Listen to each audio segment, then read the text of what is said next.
Charles Munger interview, take one. Take one.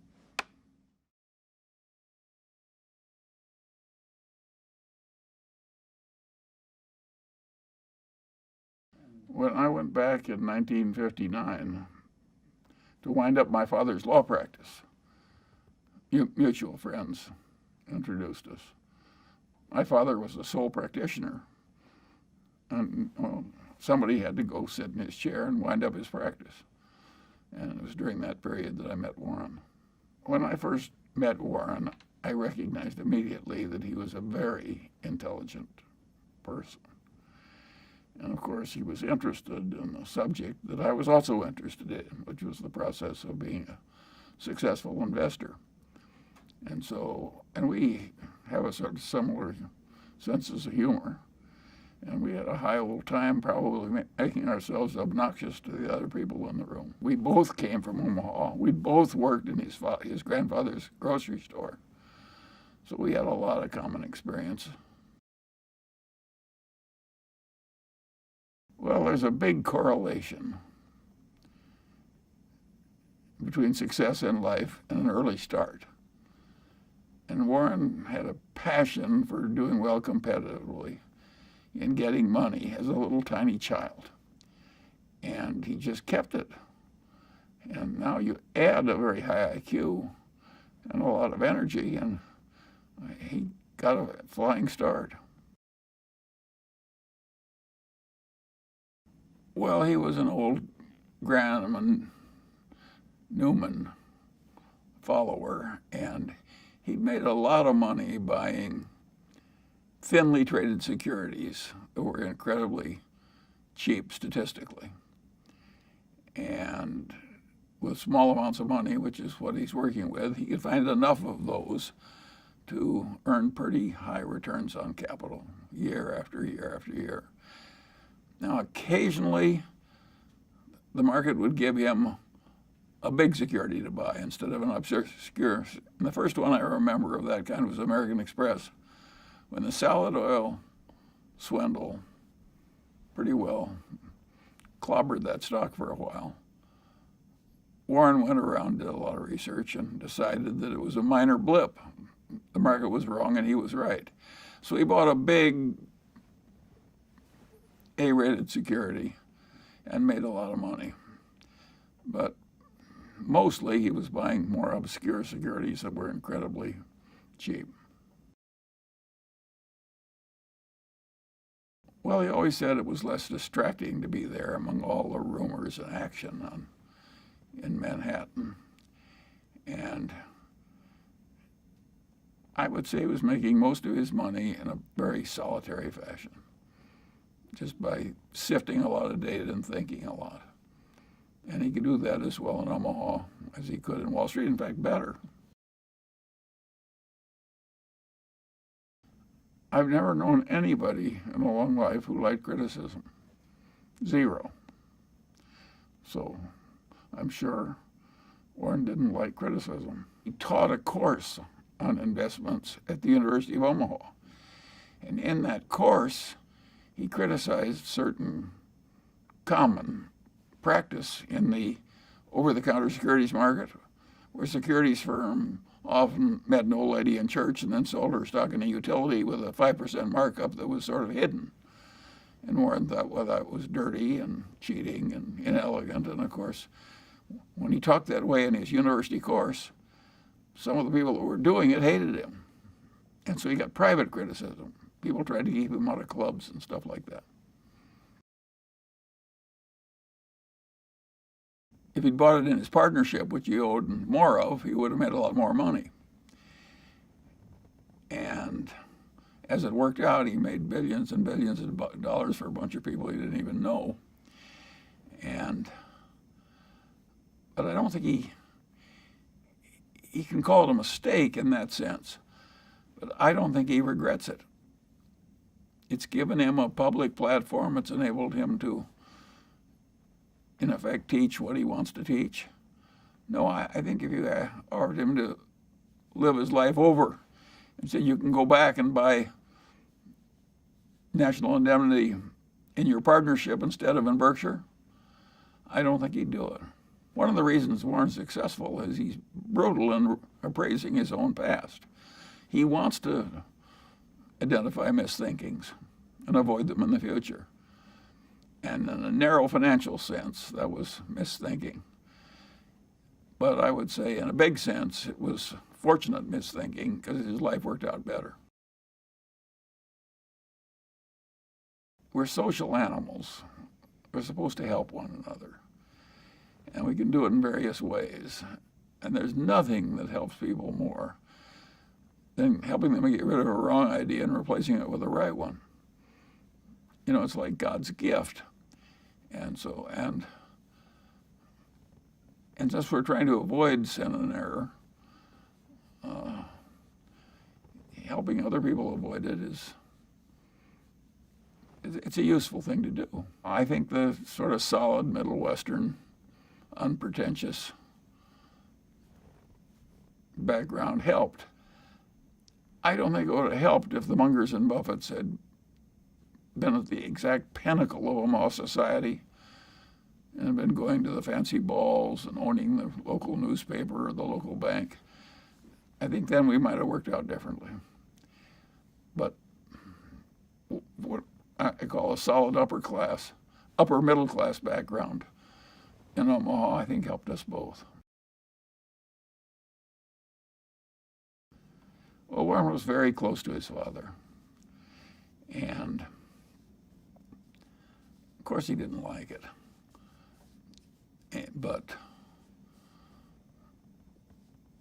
Warren soldiers on. I think it just sobered him and hurt him. But both Warren and I could look at our fathers and see what they did right and what they did wrong. Warren's father was a strong ideologue, real old-fashioned right-wing ideologue, as was his grandfather. And his father was so intense about it that Warren just decided that it was a mistake. It cabbaged up your head to be that much of an ideologue. So he loved his father, but he didn't want to become that much of a true believer in anything. And so he avoided it. What happened by accident? He had that contretemps where the CEO of Berkshire Hathaway tried to cheat him out of an eighth, and he got angry and said, well, hell with you, I'll just buy more. And that was a pretty silly way to behave, as Warren has recounted in retrospect. But it's what he did, and the rest is history. It happened to make his life work better, not worse. But it was an accident that he chose Berkshire Hathaway. If the chairman hadn't tried to cheat him out of an eighth on an $11 price, there wouldn't have been any Buffett-Berkshire Hathaway history.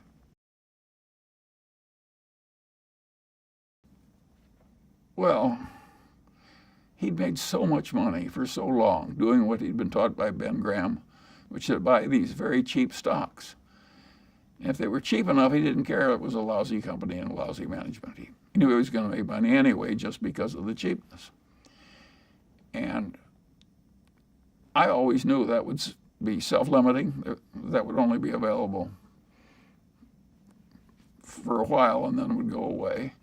And that it would be easier to make money by getting into the great businesses that either had a great manager or were businesses where a fool could run and still prosper. And so I don't think I did anything but maybe cause Warren to go where he was going to go anyway a little faster. I don't think I changed him. I think he would have been there anyway. There was more potential for the long pole in getting in the good companies. We both wanted them cheap, but cheap, good companies was the field that we shifted to. And of course, that was really important when we started to buy whole companies.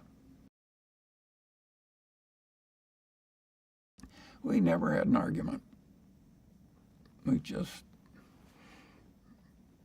we just kind of roll with it easily. We never had a fight. But suppose Warren doesn't want to do something that I would have done. And suppose that happens 4 times over 40 years or something. What the hell difference does it make to me?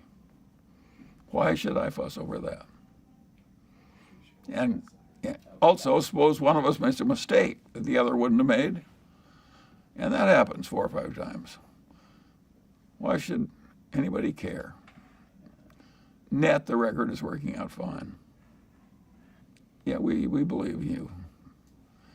You should go at life with a certain amount of equanimity and rationality. He made millions and millions of dollars value investing in lousy companies that he bought very cheaply. Besides, it's unpleasant to watch lousy companies you don't like. It's much more fun to watch somebody you like and admire succeeding than watching some jerk kind of half mismanage some company that's very cheap. It's a better life. It's the reason we don't short stocks. Even if we could make a lot of money doing it, I don't think either one of us would bother. We'd find it unpleasant. You're crazy if you're rich to deliberately go out and do a lot of unpleasant things you don't have to. Well, that was the most useful idea that Ben Graham ever had. Have the mindset of somebody that was buying into a business planning to hold for the long pole, and use that mindset when thinking of stocks.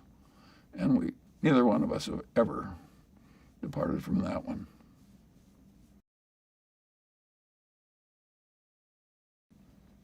Well, remember, Warren had a long history of buying stocks below working capital per share, hugely cheap securities. And by definition, they were all pretty lousy companies.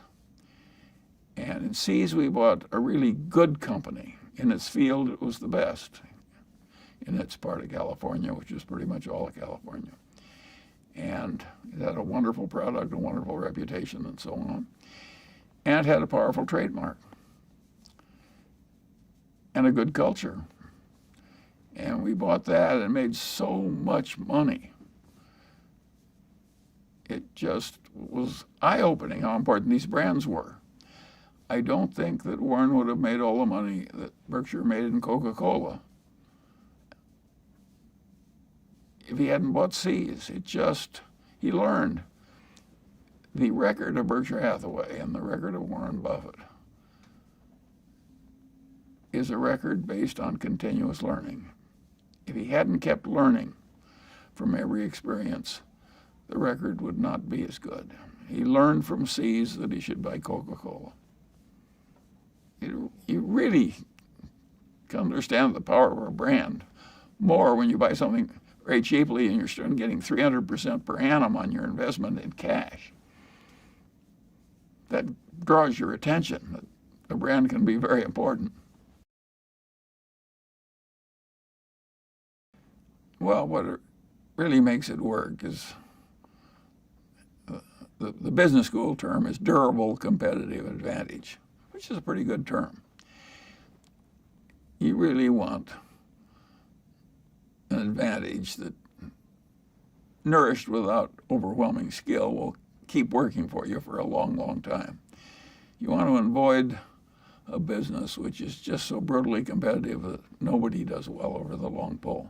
We've bought some businesses that looked pretty good to us that turned out to be pretty bad. We have a few of them still around, but luckily they're small. We sell them if they present problems we just can't solve. But if they just turn out to be a little mediocre, we hold them. We're not going to play gin rummy with the people that are part of our lives. He was just like me. He didn't improve much at all for decades. We were pretty good, but not really good. And then he really started working at it and working with somebody who was a world champion. And he is really quite good now, whereas I have stayed the same. Well, we found out what had happened because we were on the board. And that's another example of a mistake that finally worked out pretty well. We never should have bought into Solomon. It was too much trouble. It was too much danger. It was too much involvement. And Warren would have probably made more, even though the investment finally worked out well. It caused a lot of agony, and Warren would have made more money some other way, better. So it was another mistake that worked out well. But the crisis, once we were on the board, the company could have gone under. It was a very serious, exciting crisis with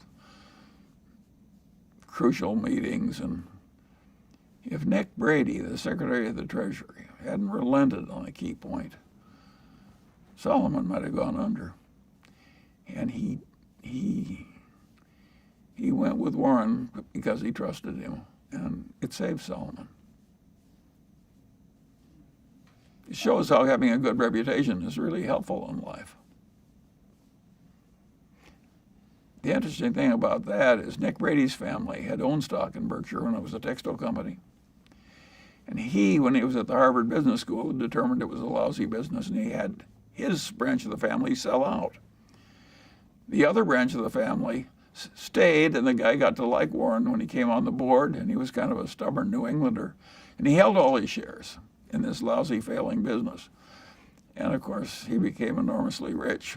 Whereas Nick Brady, who made the correct decision to get out of a lousy business, watched his relative who knew less and hadn't gone to business school and so on, made this great fortune. Life is full of little ironies like that one.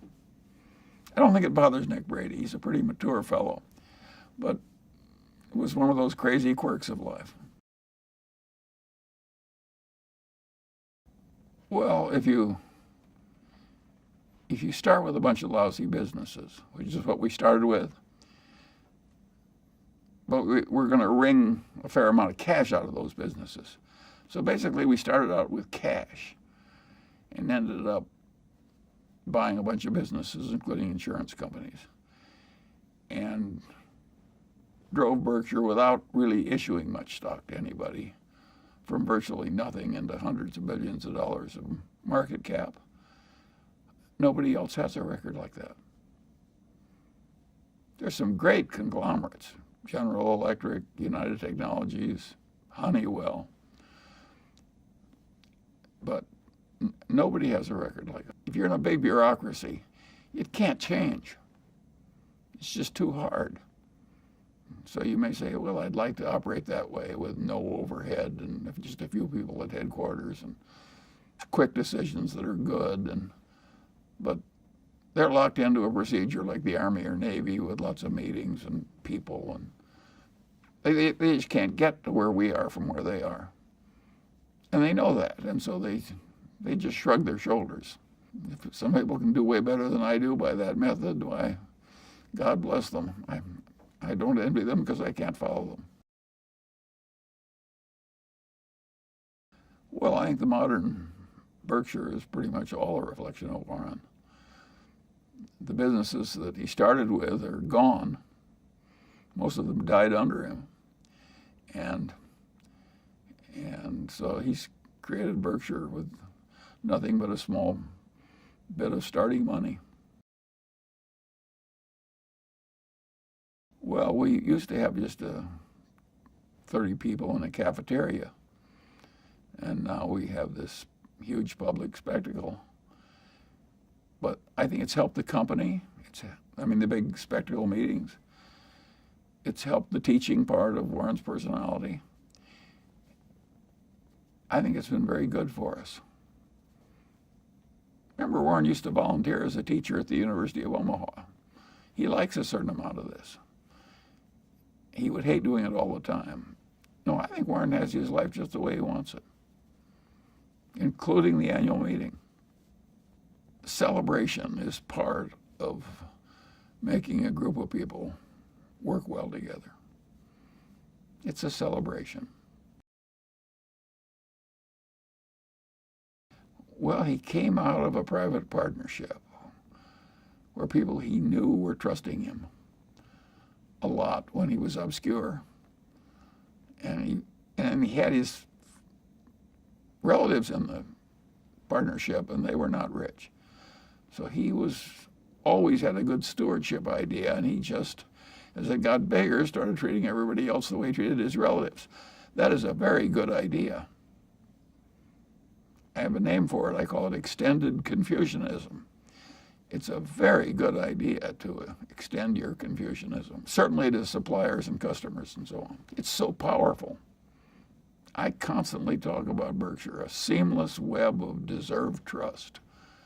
It's such a simple idea. And then bureaucracy has so much dysfunction and evil buried in it, even when the people in the bureaucracy are not awful people.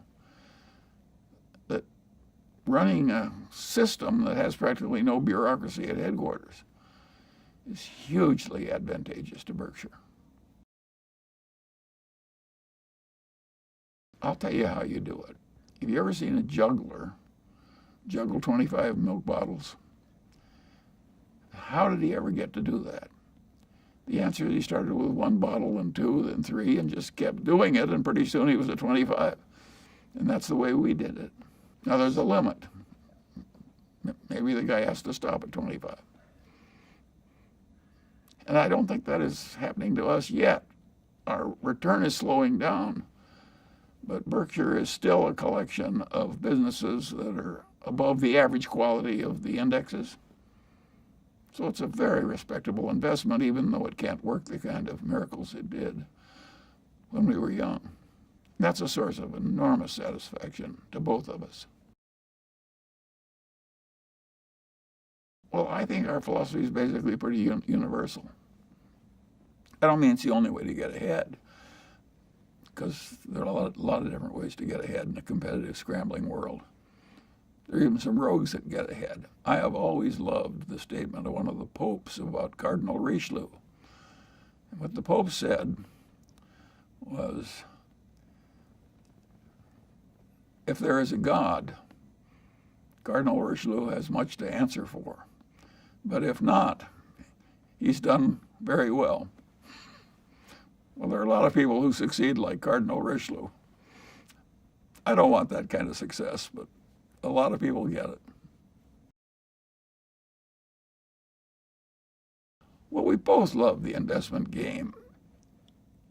It enables you to think about a whole lot of intertwined things. And you get to watch a lot of people who are fabulously good at doing something, who are your partners. That is very pleasant. It's a lot like being on a winning football team or something. And of course, the looking for new things is a lot like hunting and fishing. So we have a way of living that has both more pleasure and more achievement in it. So why wouldn't we like it? Nobody wins the game. We're all dead in the end. You just you just surf along for a little while, and then you lose. He likes to win at bridge. He likes to win at business. Now, he doesn't like to win at all costs. He wants to win by playing by the rules and all that. But yes, Warren likes to win. Warren is so competitive that if you watch his life, you will find that he doesn't play what he's not good at. When he got old enough so he couldn't play good golf, he quit. And he would do the same thing if his bridge skills went way down. Warren does not like to play games he's not good at.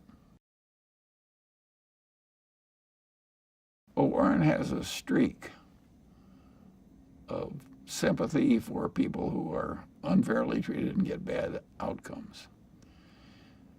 It's not like he spends a lot of time with such people on a one-to-one basis, but he feels a sort of obligation to vote and help in a way that will be good for a lot of people that are way less fortunate than he is. He's more so than I am. I'm more philosophical about the inequalities of the world. And I wouldn't waste a lot of time trying to fix something that the world has had for so long. but Warren likes to vote to try and fix it. He has more of it than other members of his family. I worked for his grandfather. It was not what drove his grandfather. And no, I would say that Warren has, I give Susie some credit for that. Susie was a wonderful mate for Warren in all those early years and did him a world of good. Unconditional love and good company and loyal, just all the nice things. And Susie had all these sympathies.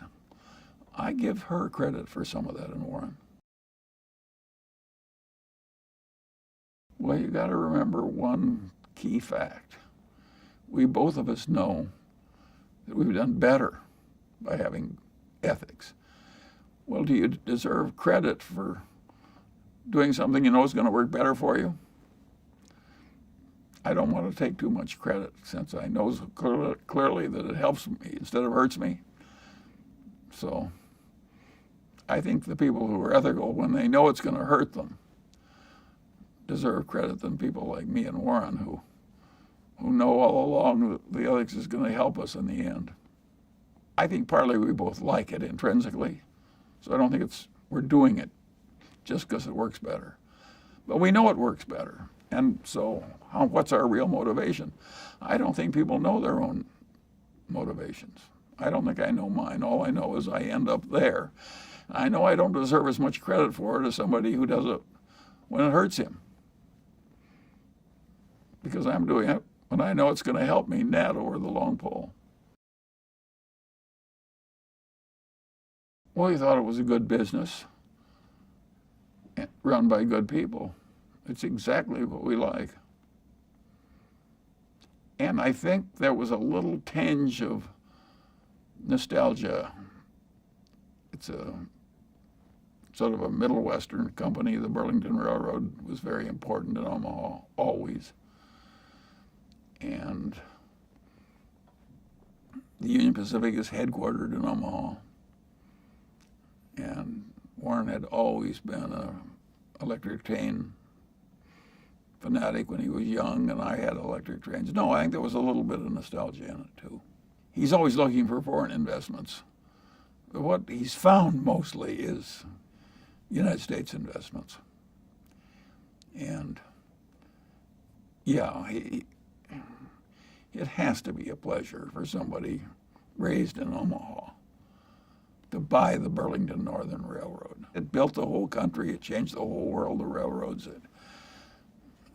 We all remember them. There was a time we used them instead of airplanes. I can remember that time. And I can remember the trips on the old Pullman cars. No, we both liked it. But we wouldn't have bought it if the numbers hadn't been good. By and large, it's all been pretty pleasant, and we've had ups and downs. I have never heard Warren complain about a downdraft. I've never heard him indicate that he regards the world as being unfair to him, even when Susie died, which really shook him up for quite a while even. But he never complained. He never thought the world was being unfair when they took her away.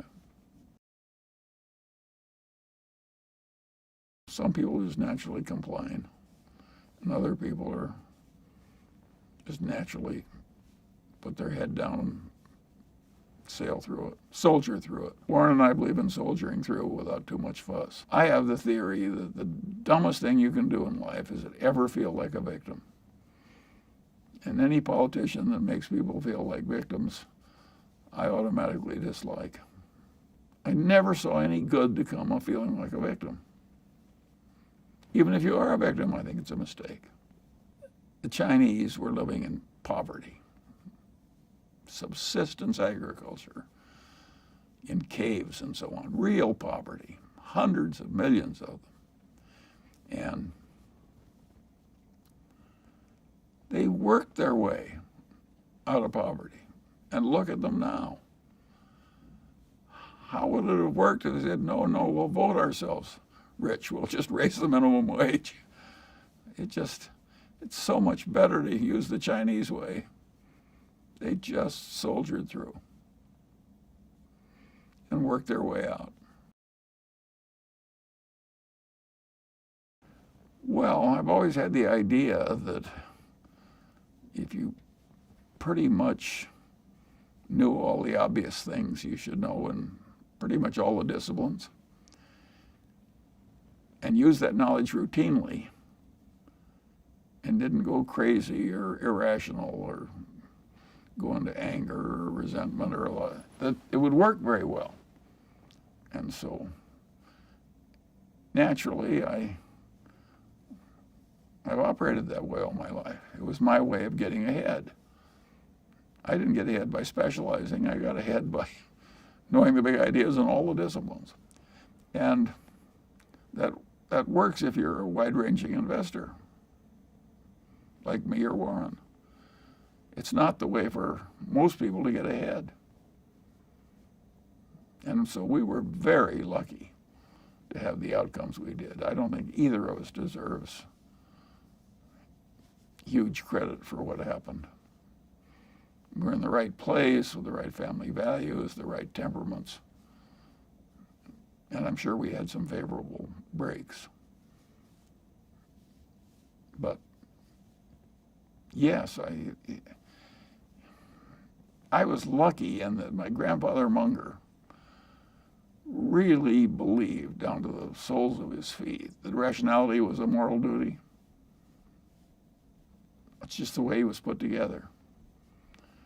And so it was very easy for me to pick up that idea. But even for people with prepared minds,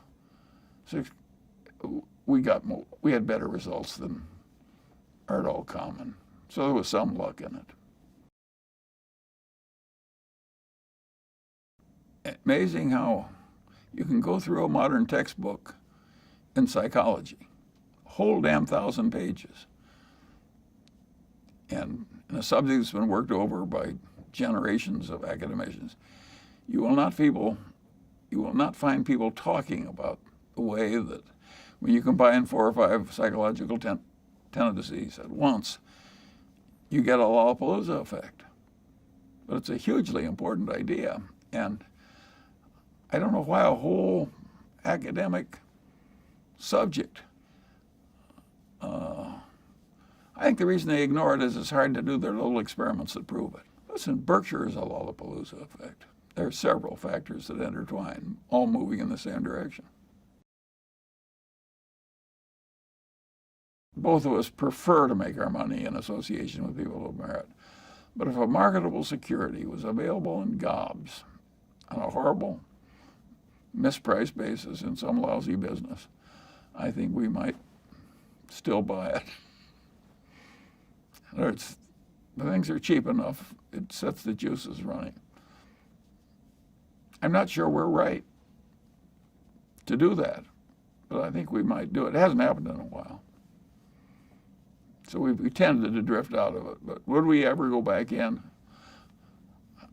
Well, Warren did those derivatives where he sold puts on the indexes. I think we'll make lots of billions of dollars out of that very easily. I think both of us believe the world would be better off without those derivative markets. But if they're there and it's mispriced, we act.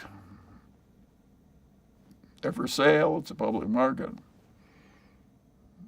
There's no dishonor. But if you ask me as a voter, if I would vote the derivative markets like that one out of existence, I'd do it tomorrow. And Warren wrote the best and only letter when the options exchanges were allowed. He wrote a letter of objection. It was like the only letter. You really ought to dig that out and print it because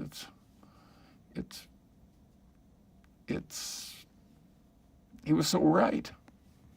And it was so early and nobody else was saying it. So anything about Buffett, ought to go back and get his letter about the derivatives in the option market. He said, we don't need these. And even when 2007 came, nobody dug it up and played it up big. But you can do it. You probably should.